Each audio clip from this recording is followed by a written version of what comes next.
Did you know that a recent study found that the average person spends about 70% of their waking hours communicating? That's a lot of talking.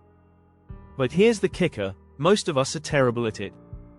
In fact, a survey showed that over 75% of people believe their conversations could be more engaging, but they just don't know how to make it happen.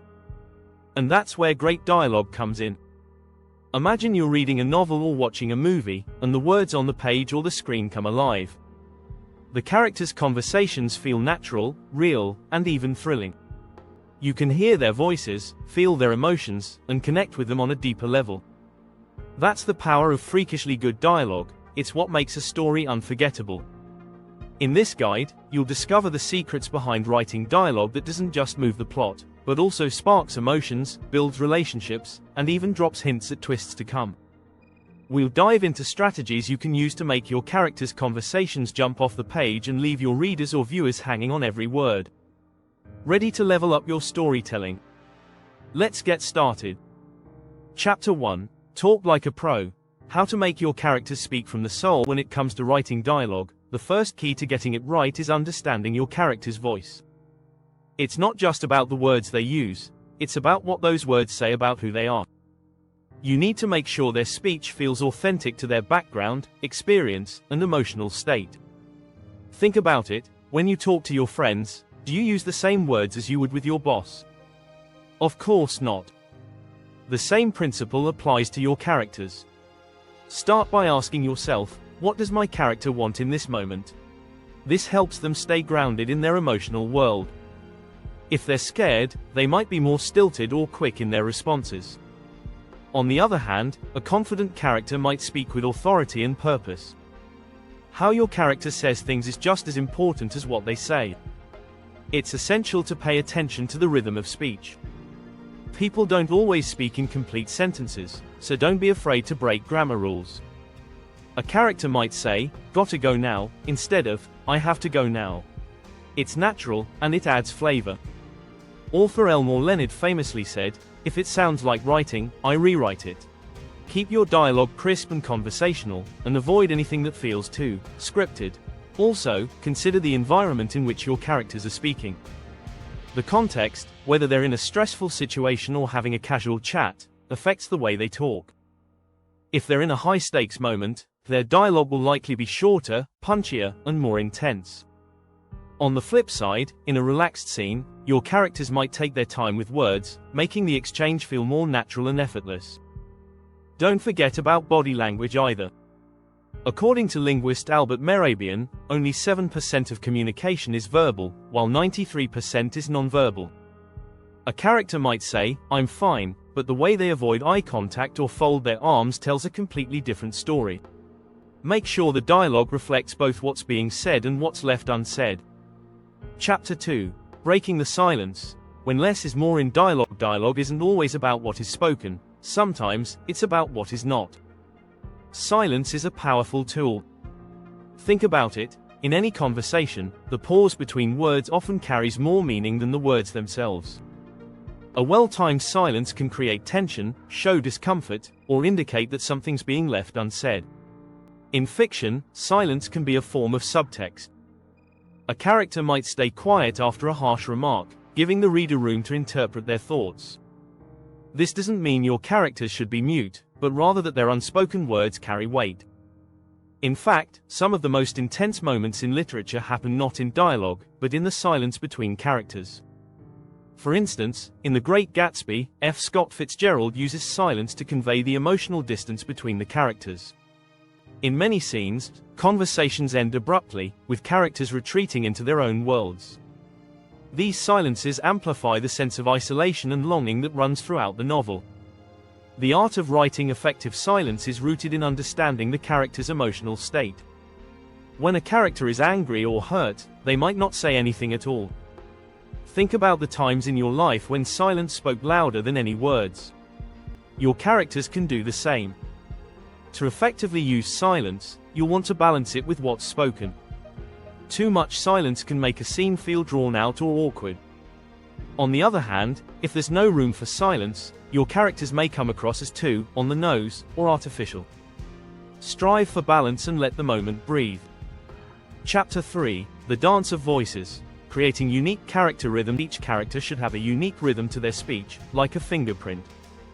This is essential for keeping your dialogue fresh and engaging. Think of your characters like dancers, they all move to different beats. Some might speak fast, while others are slow and deliberate. Some may speak in long, complex sentences, while others prefer short bursts. Creating distinct rhythms requires paying attention to their backgrounds.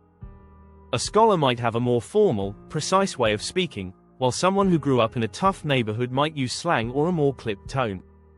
This is where research and character development come into play. If you want your character's speech to feel true, you need to understand the way they see the world. For instance, take a look at J.K. Rowling's characters in the Harry Potter series. Dumbledore's dialogue has a wise, measured rhythm, reflecting his vast experience, while Harry's speech tends to be more straightforward and impulsive. The differences are subtle but make a big impact. You can also create variation in how your characters speak depending on the situation. When a character is nervous or under pressure, their rhythm might quicken, and their sentences might get choppy. On the other hand, when they are at ease or telling a story, they might take their time with more detailed and drawn-out explanations. Another effective way to build rhythm is by using pauses. Pauses can emphasize the weight of a character's words and give them space to breathe. Don't be afraid to insert moments of hesitation. These are the places where the character's true thoughts come through, even if they aren't saying everything out loud. Lastly, don't forget the importance of dialogue tags and action beats.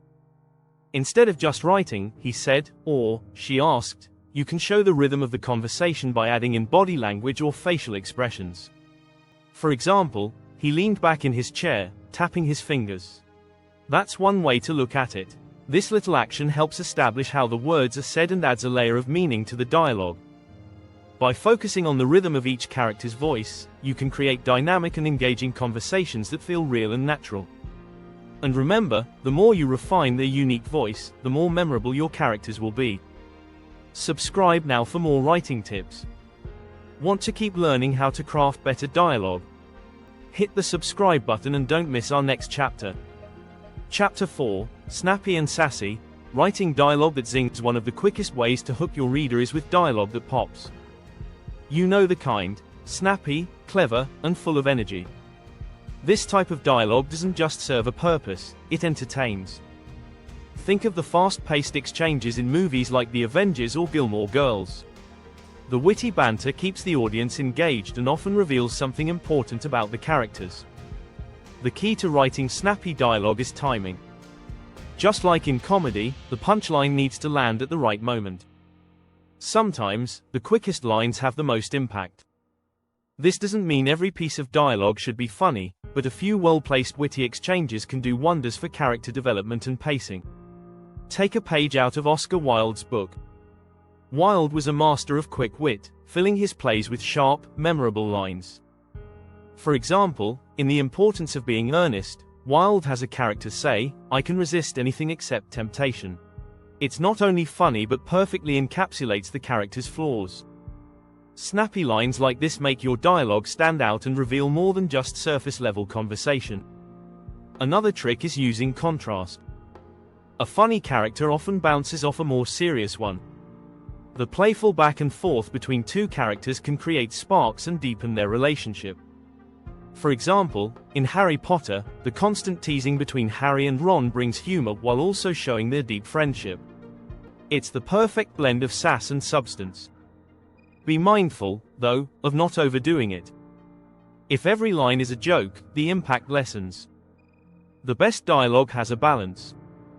Between the laughs, you still need emotional depth. Snappy lines can lighten a heavy moment, but they should never replace genuine emotion. Lastly, don't forget about subtext. Sometimes, what makes a line zing is what's not directly said. A well-crafted exchange can have layers, where the real meaning is hidden beneath the surface. Let your characters' words speak to their deeper motives and desires.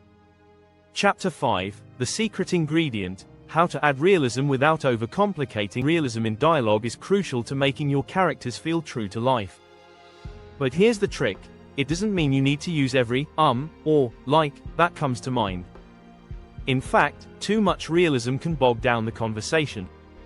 You want to capture the essence of real speech without getting tangled in every little detail. In real life, people often ramble, start sentences, stop mid-thought, or speak in fragments. But too much of this in writing can feel messy or confusing. The challenge is capturing the spontaneity of conversation without losing clarity. As writer Kurt Vonnegut famously put it, when writing, avoid using big words. Don't do it. I use simple words. A great example of realistic dialogue without excess is the work of Ernest Hemingway. His dialogue is stripped down but always feels true.